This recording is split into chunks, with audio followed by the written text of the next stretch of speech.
te yonent bi sallallahu alayhi wa sallam daf daan misaal mandargay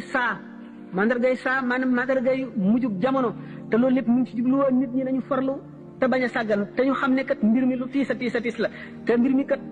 laajul caaxaan te ko woyafal waru nga mbir yooyu bokk na ci li ndax masiix dajjal nag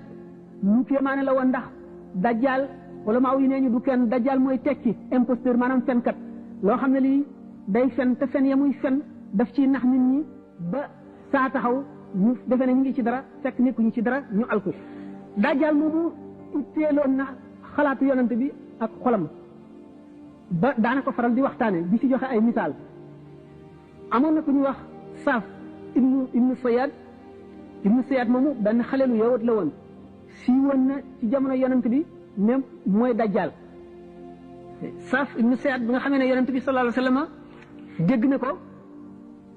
mu dem ca benn bis ànd ak sidina Omar ak sidina Abdullah ibnu Omar di ko wër ba fekk ko ci ay xaleel muy foofu mu ngi war a am fukki at ak ñeent rek jëm fukki at ak juróom yonent bi sallallahu alayhi wa sallam doxe ko gannaaw di ko yoot ba ak ci moom dóor ko ci gannaaw mu dal ne bërit walbatiku yonent bi ne ko ndax seede nga ne man maa yonent yàlla bi mu yónni ci jaam ñi mu seet ne ko seede naa ne yaay yonent ummi yoone yi mooy arab yi mooy illettré yi ñu jàngul ndax arab yi ñoom musuñoo amub téere bu jógee asamaan bu ab yonent indi